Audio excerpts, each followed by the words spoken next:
Good evening, I'm Cesar Drillo. And I'm Pauline Verzosa. The big stories tonight. The Public Works Department has been directed to turn over computers and other gadgets issued to the late Undersecretary Maria Catalina Cabral. And the Office of the Ombudsman wants this done as soon as possible or before data from these devices are tampered with.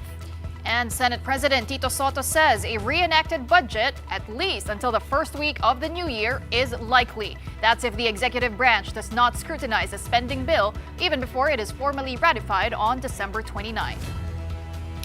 And Vice President Sara Duterte has called the statements of Ramil Madriaga as nothing more than noise. Madriaga has claimed to be a former aide and bagman to the VP when she supposedly took money from pogo operators and drug syndicates.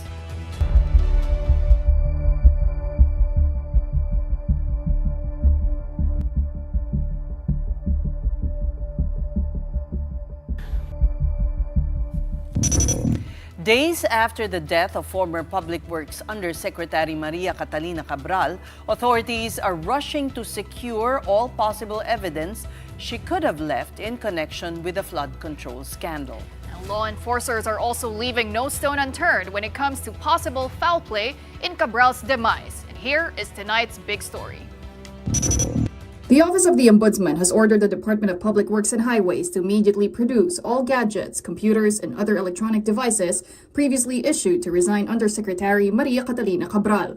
The Ombudsman says that, quote, upon turnover, these devices will be subjected to forensic examination by a law enforcement agency to determine whether any data was altered, deleted, or tampered with after the flood control scandal was first made public. But what if the pieces of evidence were indeed altered? According to Assistant Ombudsman Mico Clavano, these will be subjected to further forensics. After all, these information usually leave a trace even after deletion. Meanwhile, Batangas 1st District Representative Leandro Leviste claims he is in possession of documents from Cabral herself. These contain proponents of DPWH projects, which included names of congressmen and senators.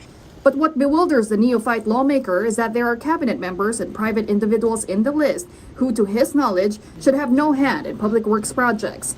Leviste insisted that the documents he has are legitimate and even bears Cabral's handwritten notes pertaining to the project status and approving authority. Si Yusek Cabral ang gumagawa ng budget. Ang question lang ay sino nang bibigay sa kanya ng mga instruction. Nandito po sa listahan, meron column on handwritten notes. Napaka-comprehensive talaga ng files ni Yusek Cabral. Pati yung mga handwritten notes, ginagawa niyang soft copy. At nakalagay dito sa mga handwritten notes, puro mga SMB for evaluation, SMB recommended. At I guess we can surmise that SMB is Secretary Manny Bonoan. When asked to make public the documents, here's Leviste's answer. I would prefer that DPWH be the one to release it. At maganda pag isa publiko, pwedeng opisyal para walang mag-question ng authenticity. At may paliwanag din ang DPWH sa laman nito. At sana kompleto din. At kung may mas marami pang files na makalap sila sa opisina ni Yusek Cabral, isabay-sabay na nilang ipakita ang full picture. Leviste also denied reports he forcefully obtained the documents from Cabral, wrestling it out of the former DPWH Yusek's hands in one instance. Ibinigay po ito sa akin noong September 4 at si Secretary Dizon po ang pwedeng magpaliwanag kung talagang hindi naman voluntary ang pagbisita po sa DPWH kasi alam naman po nilang lahat na may meeting po ako doon at tawag po si Secretary Dizon na pwedeng ibigay sa akin ang mga files. Through Director Alex Bote, ako nag-set ng meeting. Nandun din pa po sa DPWH si Director Alex Bote at mahalaga po na maprotektahan natin lahat ng mga files na nasa opisina ng Planning Services ng DPWH. Another lawmaker who claims to be in possession of documents from Cabral is Senate Blue Ribbon Committee Chair Panfilo Lacson. Senator Lacson, however, cannot confirm if he and Leviste have the same documents. All he can say for now is, quote, I'm glad that there is a Congressman Leandro Leviste who I think is hardworking enough to secure material documents that may help shed light on the ongoing investigations. For now, Lacson says he'd rather give the Cabral family time to grieve since authorities can still act on the files at the proper time and venue. At the moment, security at Cabral's wake is very strict. There is a list of people who are allowed to enter.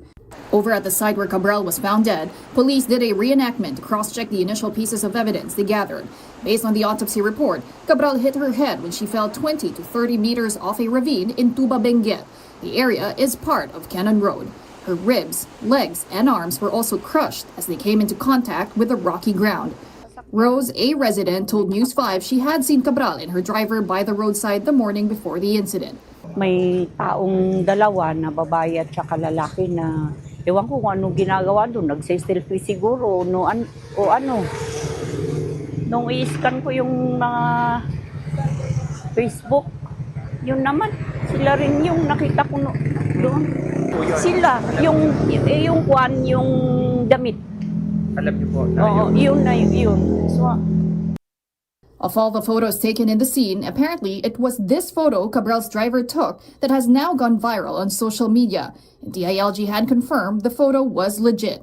Meantime, the NBI has also inspected the hotel room in Baguio where Cabral checked in before her demise. They saw a bag, documents, and other personal belongings. They are now appealing to motorists with dash cams who could have passed Cannon Road on December 18 to contribute evidence by way of footage to the investigation.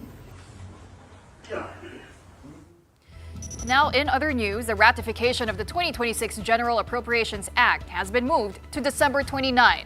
Both the Senate and the House of Representatives was supposed to ratify the reconciled spending plan for 2026 today. But Senate President Tito Soto said the extended schedule allows lawmakers to formally approve the enrolled bill itself rather than a summary of the bicameral report. Talagang hindi namin kakayanin yung today na mag-ratify because ayoko nung summary. Ayoko ng blind ratification katulad na nangyari last year. As far as I'm concerned, basta while I'm Senate President, gusto ko malinaw. Ang niraratify namin, malinaw na. Almost enrolled copy or enrolled copy na papuntang presidente. What are the chances? Kaya para malinis na malinis yun at walang insertion whatsoever. The question now is there enough time for the government to avoid a reenacted budget? Despite the compressed schedule, lawmakers gave their assurance that there will be no reenacted budget for 2026. If the final enrolled budget is ratified on December 29, it will immediately be transmitted to Malacanang for approval. President Marcos is expected to sign the General Appropriations Act into law on that same day. Well, that's if the palace has also started its own review of the measure. Soto says if the president needs more time to study the budget, the signing may be pushed to early January, which would have the government start 2026 on a reenacted budget. Soto said a brief reenacted budget would not have serious implications, noting that previous reenactments lasted much longer. If they have started reviewing it from now up to that time, there is a possibility, but I doubt it. I doubt it.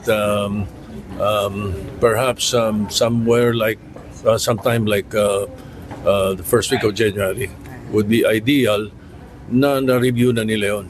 So possible reenacted for a few days, ganun. Yeah, kung ganun lang naman, walang problema because, di ba, the last time, meron pa kaming 3 months na reenacted.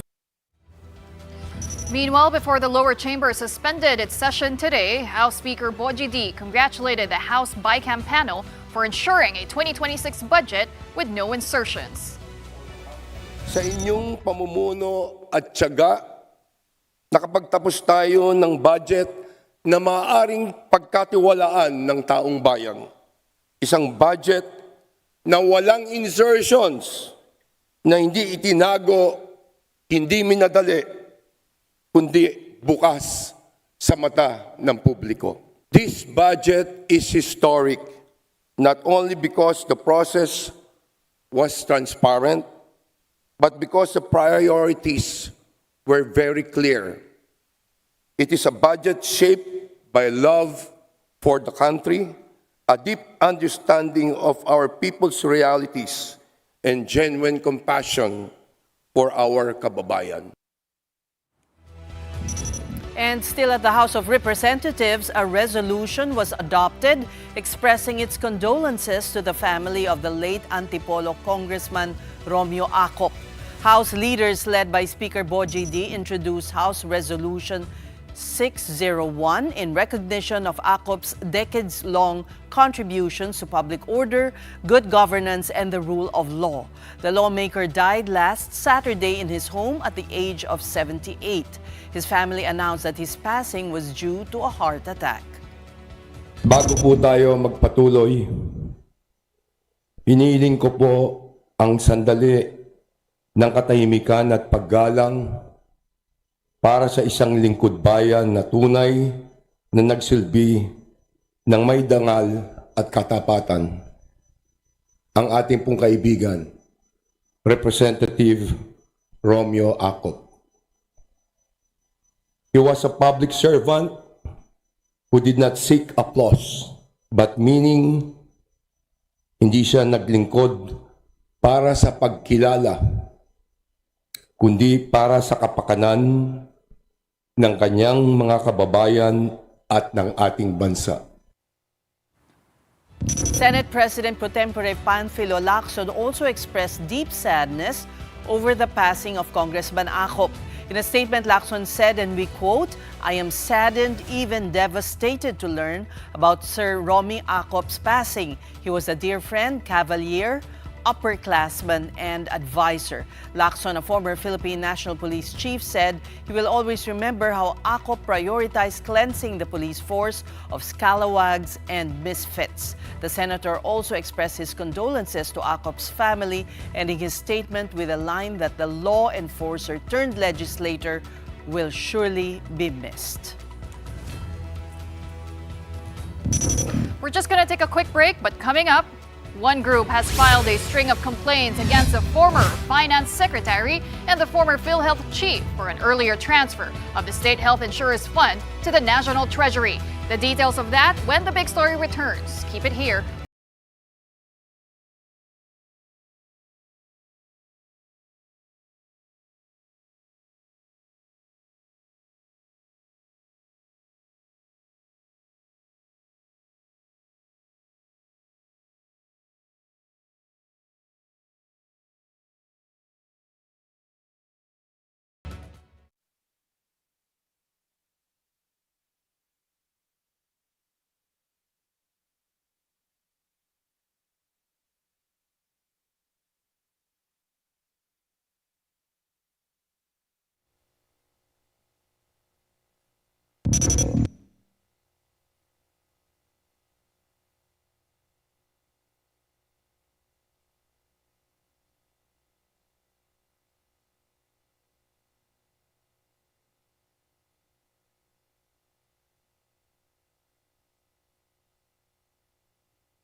You're still watching The Big Story on One News. Circling back to our top story, the death of resigned DPWH Yuse Catalina Cabral.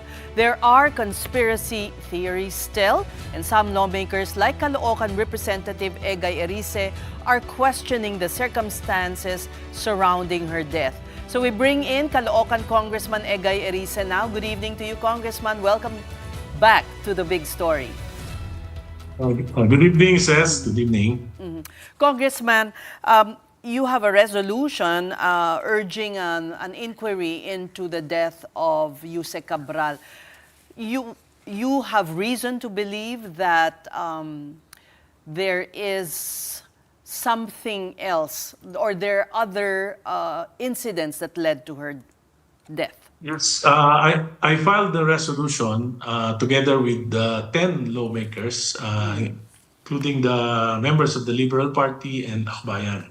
We believe that the committees on good government and the committee on public works and highways should conduct an inquiry on the circumstances that leads to the death of Yuse Cabral. So you have information that, because the government is leaning towards that she may have taken her own life, the theory that she may have taken her own life. Maraming questions maraming mga illogical na mga sinasabi, especially yung driver towards na iniwan. May mga nagsasabi 8 ng umaga nandun na siya, ang sabi ng driver 3 o'clock sila nagpunta ron. Maraming question, pero ang pinakamahalaga dito, bakit siya namatay? Yun ang sino yung magbe-benefit sa pagkamatay ni Yuse Cabral. Alam mo, siya yung repository ng mga pangalan ng mga politiko at public officials na nag-insert sa GAA.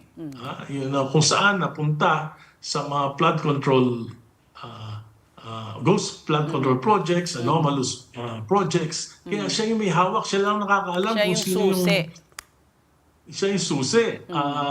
At yung isa sa mga susi, si Secretary Bonoan ay wala dito sa ating bansa.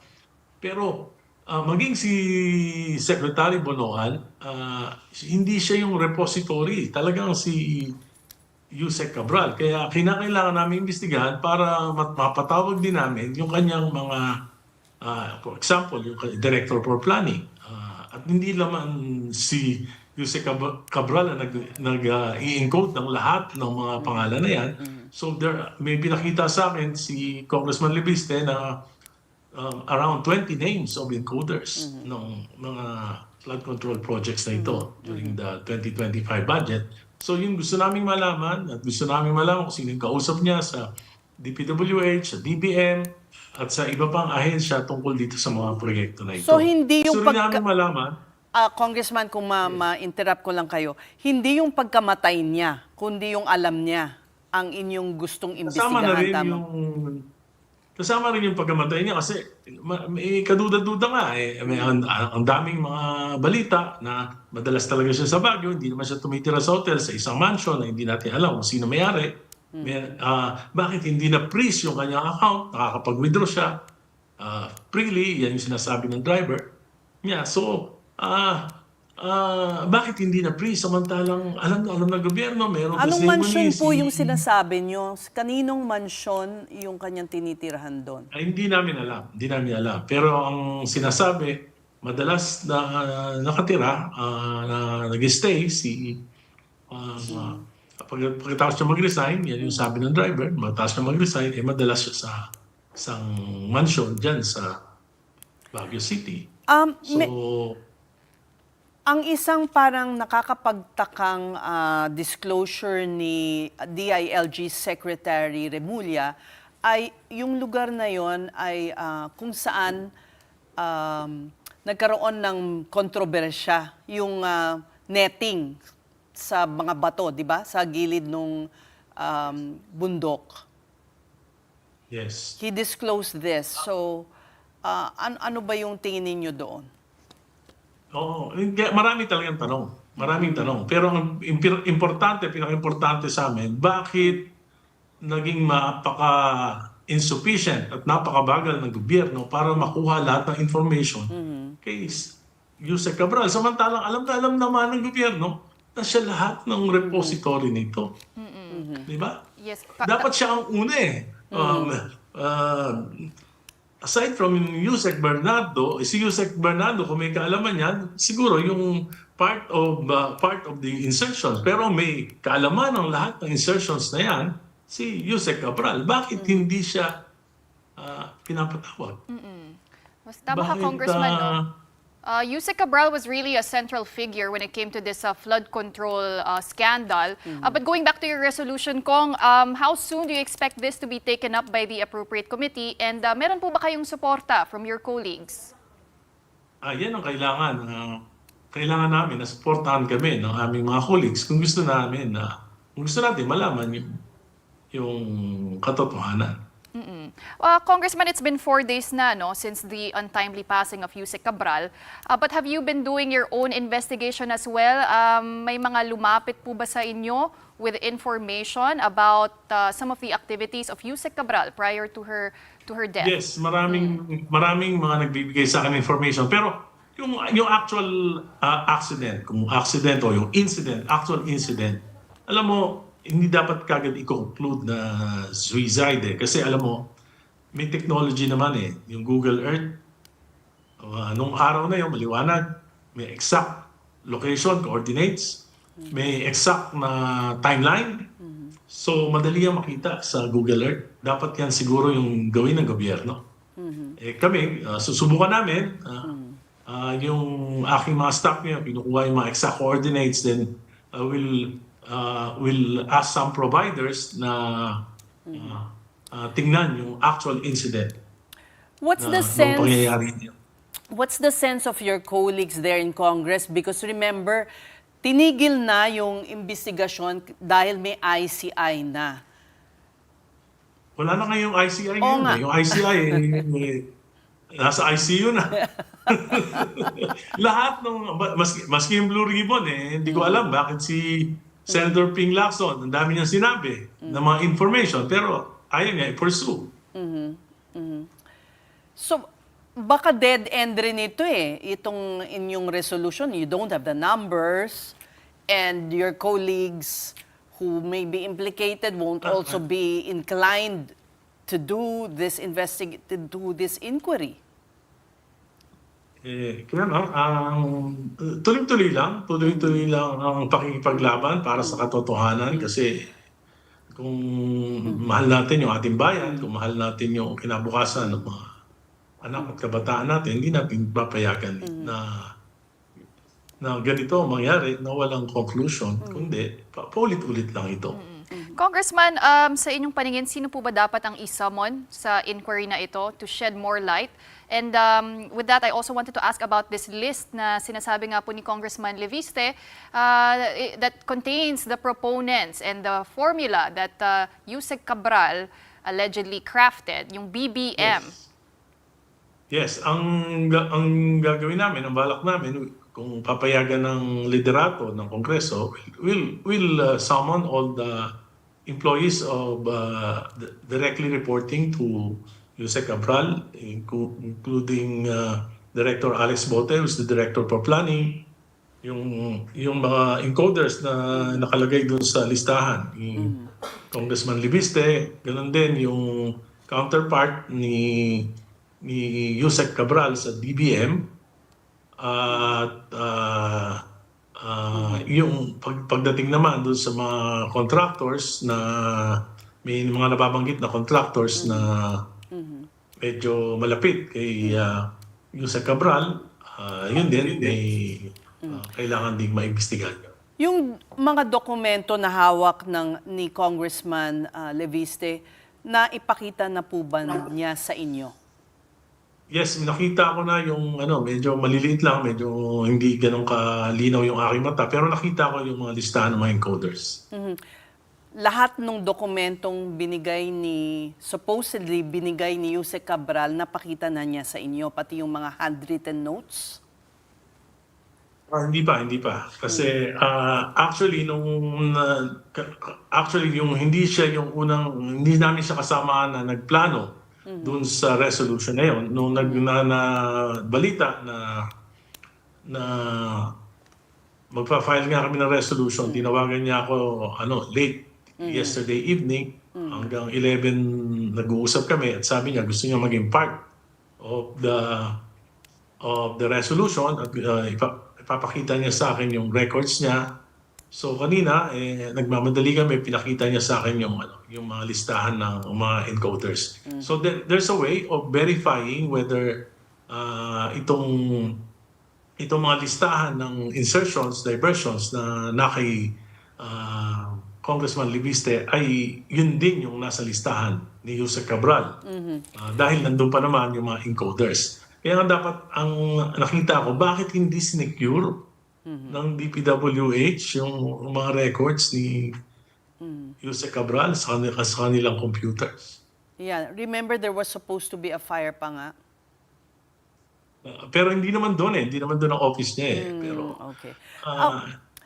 alam mo, ang problema dito, ang nasisense ng tao, may mga cover-ups. Ang problema, yung cover-up will lead to a series of cover-ups. At kung ganyan na mangyayari, kita mo, may namamatay, 3 na yung namatay sa DPWH, kasama at marami pang madadamay.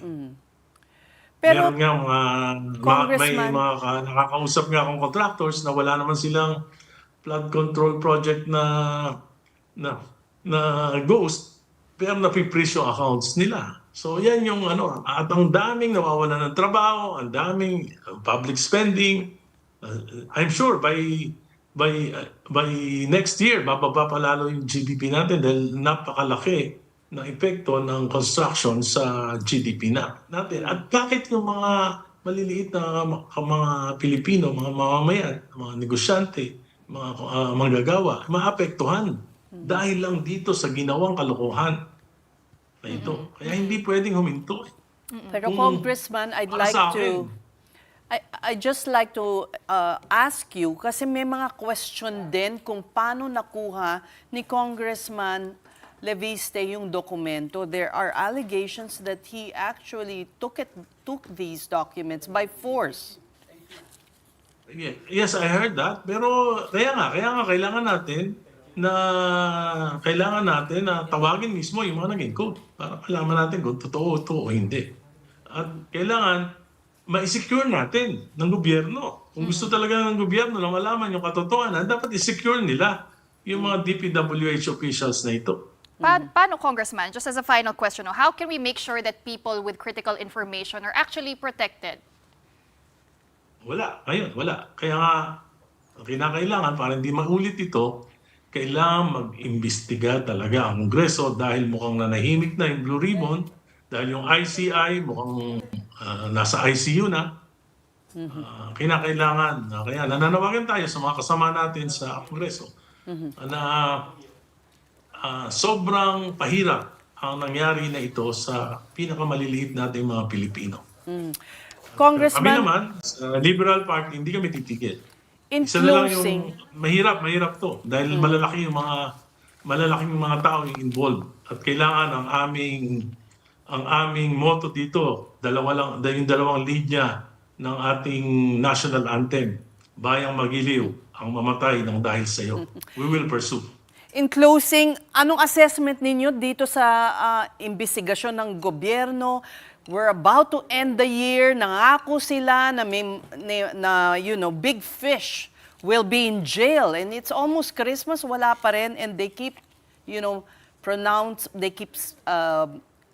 giving out promises na wala naman nangyayari. Anong assessment nyo in closing? Obviously, mabagal. Obviously, mukhang may pinoprotektahan. Obviously, hindi transparent. At obviously, may confusion. Iba ang direksyon. Parang yung direksyon hindi straight line. Parang kakaliwa minsan, kakanan. Diba? Paikot-ikot. So, hindi talaga, parang walang katapusan itong investigasyon na to. Kaya nga kinakailangan talaga na yung mga well-meaning public officials in the private sectors, yung mga NGOs at kayo sa media, dapat talaga ay hindi manahimik. Kung mahal natin yung ating bayan, mahal natin yung kinabukasan ng ating bayan. Dahil alam ko, by next year, mas lalong mahirap ang ekonomiya ng ating bayan dahil walang closure. Itong pinakamalaking pagnanakaw na ito sa kaban ng bayan. We thank you for your time, Caloocan Representative Egay Erice. Meantime, Vice President Sara Duterte debunks links to Ramil Madriaga, who claims to be her bag man. In a statement, Duterte said she has no personal relationship with Madriaga, adding that she never gave him any instructions. The VP also denied ever visiting him in jail nor speaking to him at any time about anything. Duterte further dismissed the photographs submitted by Madriaga, saying these were taken during public events. She said, and we quote, "These images do not support his allegations and merely show that he was present as part of an election campaign group." The Vice President likewise accused Madriaga of disseminating false statements, saying this is an attempt to undermine her possible candidacy for president in 2028. Duterte went on, Mr. Madriaga has offered no proof, no documents, no corroboration, only accusations. Bare allegations, no matter how loudly repeated, amount to nothing more than noise. Madriaga had earlier submitted his sworn affidavit to the Office of the Ombudsman. The affidavit claims that Duterte's 2022 election campaign was funded by pogo operators and drug dealers. Madriaga is currently in jail on kidnapping charges, although he has not been convicted of the crime. Meantime, an anti-corruption group has filed criminal and administrative charges against Executive Secretary Ralph Recto and former PhilHealth President Emmanuel Ledesma Jr. Well, that's over the transfer of 60 billion pesos in PhilHealth reserve funds to the National Treasury. Several members of the Save the Philippines coalition filed a complaint before the Office of the Ombudsman, accusing Recto and Ledesma of technical malversation, graft, plunder, and grave misconduct. The group said the move violated the PhilHealth law, which mandates that excess funds be used to increase benefits or lower member contributions and explicitly prohibits transfer of funds to the national government. They allege that Recto, then Finance Secretary, ordered the inclusion of PhilHealth reserves among excess GOCC funds, while Ledesma consented to the directive. Earlier this month, the Supreme Court ordered the return of the 60 billion pesos. It also permanently barred the transfer of PhilHealth's remaining 29.9 billion, but did not rule on criminal liability. Recto in response said, quote, "I welcome the opportunity to clarify the issues raised by the Save the Philippines coalition with representation by the Office of the Solicitor General. Nevertheless, I will not get distracted by political noise. The work of improving government performance and services is my priority, and I will let my lawyers address those issues." You're watching the big story here on One News. When we return, holiday travel is still in full swing from airports to ports. We bring you updates on foot traffic after the break.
Welcome back to the big story. The Senate and House of Representatives have collectively decided to extend their sessions to December 30, 2025.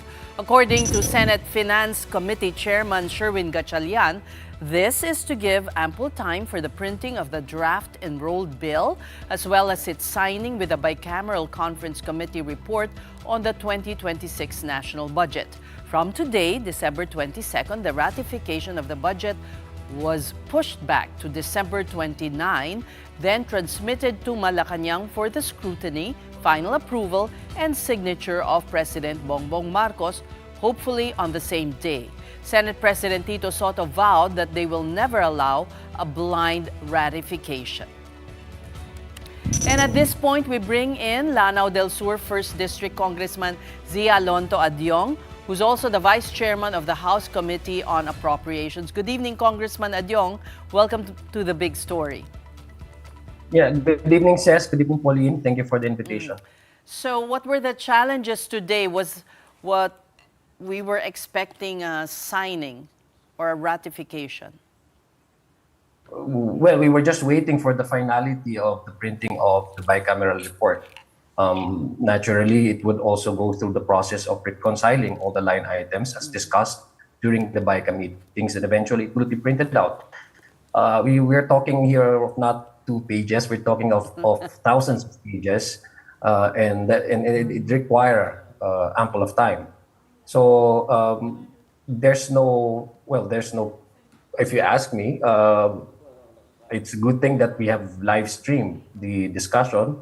Apart from what is happening right now, the flood control mess, it actually was the reason why it actually went on several days as compared to the previous experiences that we had during the bicameral conference. So I guess we were also expecting in a way that a pushback would happen, and ito nga, nangyari nga, just giving the bicameral conference report to be published and to be again to be printed out, so that necessary signatures would also be affixed, and so there's a ratification scheduled supposedly today, but then again it was extended up to December 29th. So we are thankful. Personally, I'm thankful and I'm glad that we are not seeing a reenactment of the budget.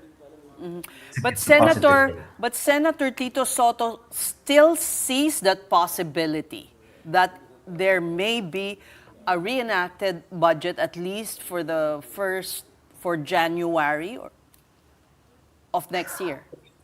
Well, I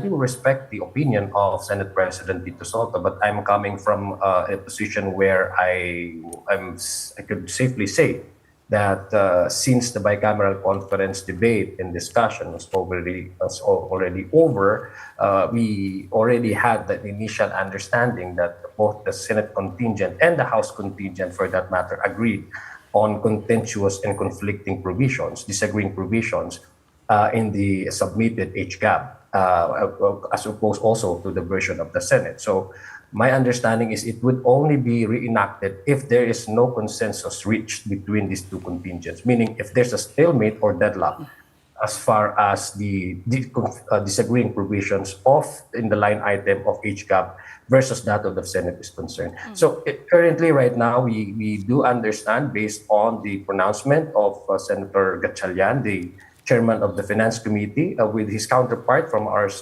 contingent, Chairman Mika Swansing. In fact, they immediately after they had done the deliberation, they came out to hold an ambush interview so that the public can be guaranteed that there won't be any reenactment of the budget. So I understand the opinion and I respect the opinion, but I am more inclined to the Malacanang finally fixing the president's signature once we transmit this GAB to Malacanang to make it officially a law.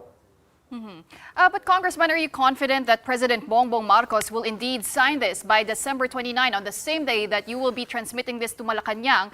Because with that's assuming that he will not be vetoing any line item. So what makes you confident, Congressman, that won't happen? As far as the House contingent is concerned and what we have seen, and what we saw, what we witnessed during the live stream of the bicameral conference, I am confident that all the disagreeing provisions in the gap, in the age gap in the Senate version were all aligned and they were all reconciled. But again, I would not even preempt to even say that the president will definitely sign the gap. No, that would entirely be up to the palace. But those disagreeing provisions, which actually came out, as a result of this flood control controversy, I believe it was exhaustively discussed between the two contingents. Secretary Vince Dizon came out. Even that, I think, if my recollection is correct, that's the first time that a cabinet member who belongs to an executive branch was invited and was given the opportunity to talk and explain his or her budget, the budget of his agency. That never happened in the past bicameral conference discussion. So I guess when the disagreeing provisions were there was a cut of the budget supposedly requested after finally appreciating the cost of materials, etc. It was reduced into 20-something billion pesos. I guess that's a good reason for the executive branch to also be in line with the direction of the BICAM, which is to provide a budget for the president, for the bureaucracy, or for the entire bureaucracy's expenses in 2026, sound and well-intentioned. Yeah. Why are you so against a reenacted budget, even for only a portion of January? Well, first and foremost, what we did and what we actually told the public is that we wanted a budget that gives credence to the constitutional provisions, prioritizing our educational sector as the number one recipient of the chunk of the budget that we will allocate and we will appropriate for the year's expenses. In 2026, we have actually added up more than hundreds of billions. The total amount for the educational sector is about, I guess, trillion pesos now in 2026. So you're talking of the backlog. It will address the backlog for schoolrooms backlog, 40,000 according to the Education Commission, 40,000 backlogs that we need to construct enable for us, the government, accommodate. So my point, ma'am, says is that if we enact the budget, I'm just citing to the educational sector. Okay. If we enact the budget, that would absolutely be, it would not be implemented, for the I do understand the concern of Senate President Soto that he wants to really scrutinize the budget and doesn't want a repeat of what happened last year, wherein parang pro forma na lang na hindi inisa-isa lahat. So if that is done, and as you said, you're talking of thousands, hefty documents, parang hindi kaya ng to finish this year. So I'm asking why not? It doesn't mean a reenacted budget for the entire of 2026, but only to give you more time, the legislators, to scrutinize line by line the budget. Yes, based on our calendar of activities, the Senate and the House of Representatives, I don't know with the Senate, but in the House of Representatives, we hold sessions 3 days in a week, meaning Monday up to Wednesday. So we still have Thursdays and Friday for our other legislative functions. So my position, I don't want to preempt what would be the result of how the bicameral conference would order the technical group to produce the bicameral committee. But my presumption, I guess, is that prior to the 29th, there's going to be already committee report, but not officially delivered in the plenary and both plenaries of the House of Representatives and the Senate. Meaning to say, those members can, once it is printed out officially, without even necessarily officially discuss it for ratification in an open session, my understanding is that there would be already a copy for each of the congressmen and senators to appreciate and to also do a line item should they decide to do that, meticulously check every line items in the budget. Well, Congressman, House Speaker Boji D lauded the BICAM deliberations, saying that it was free from any insertions. But what guarantees can you give the public na wala po talagang pork, walang mga insertions in the 2026 national budget? Because there are also minority lawmakers asking for copies of the documents, the adjustments that took place during the BICAM. Will this be released to the public, Kong?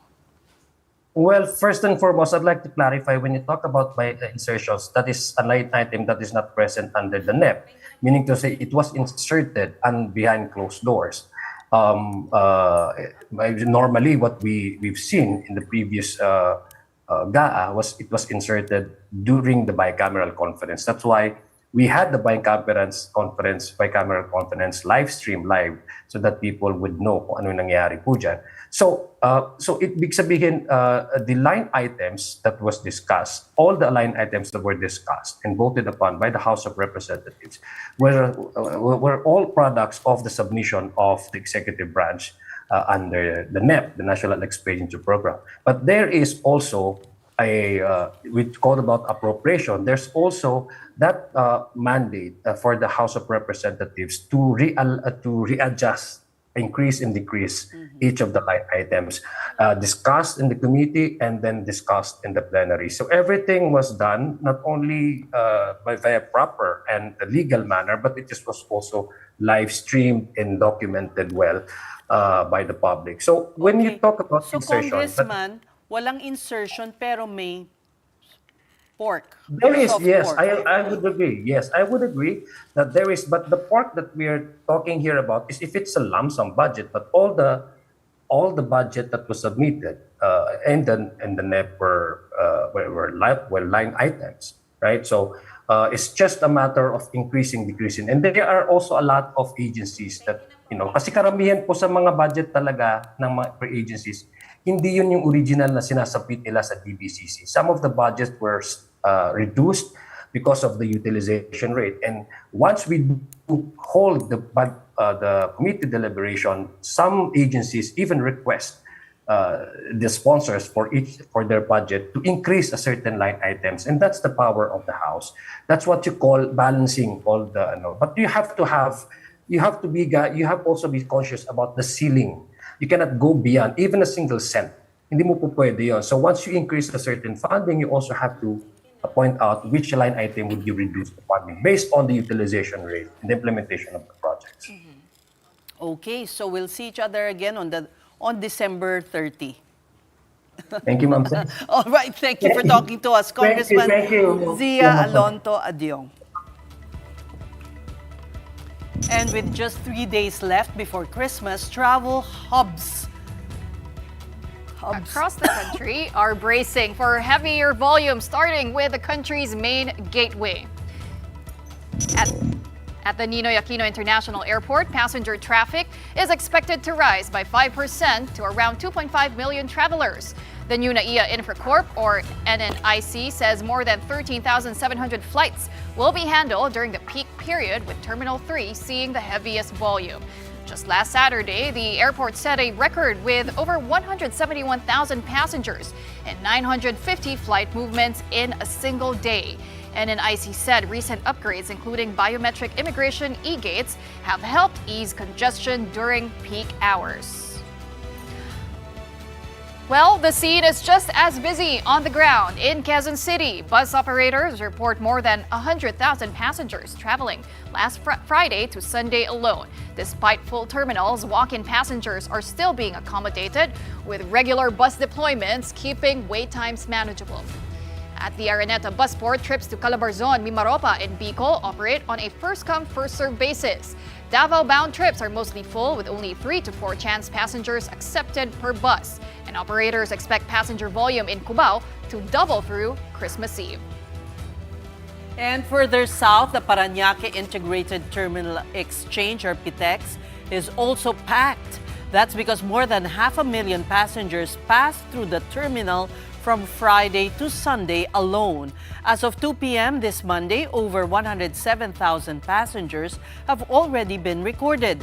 The management expects more than 3 million travelers from December 19 through January 5, with extra buses on standby for walk-in passengers.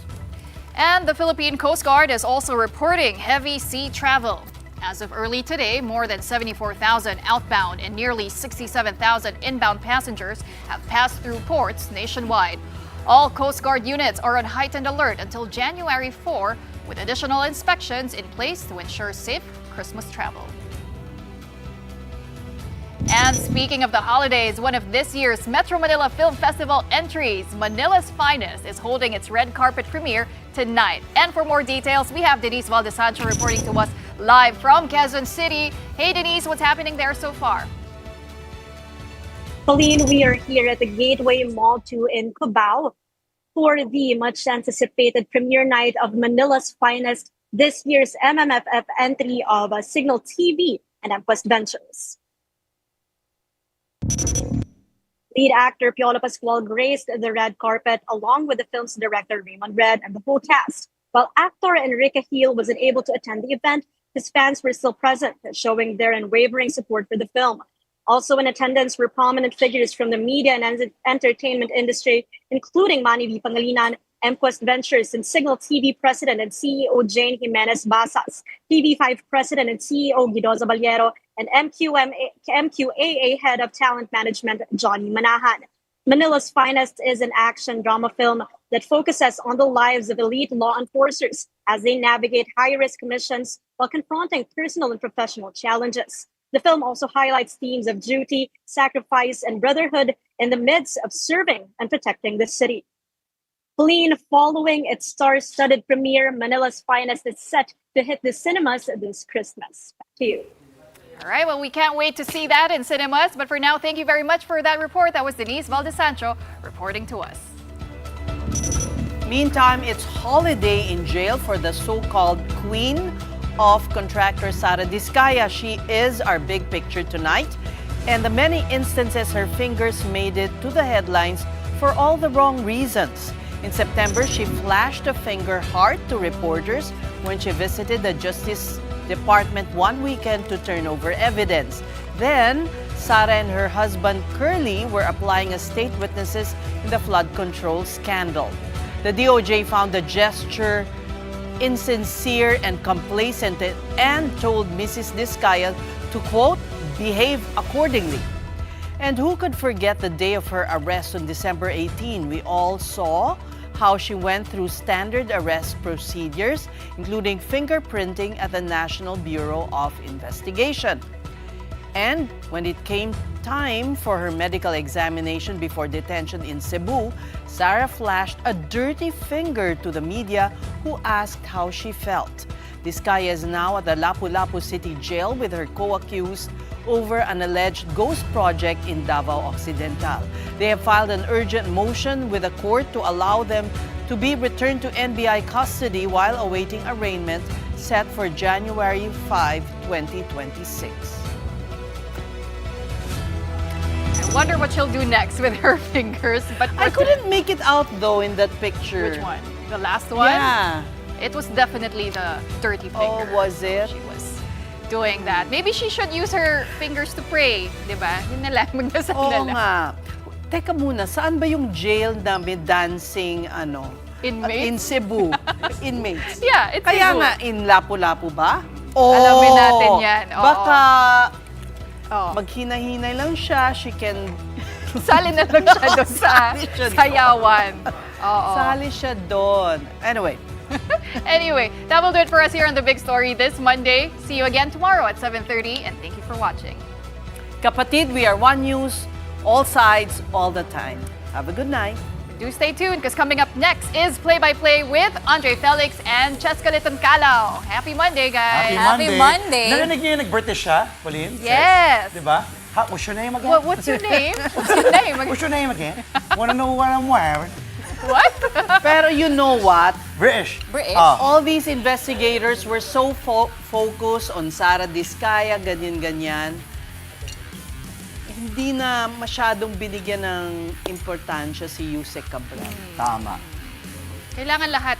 All of them should be Correct. monitored. All right, and with that, we'll take it from here on a Monday. Thank you so much again. The big story, Cess and Pauline. On our show, we've got results for you from 6 NBA games today.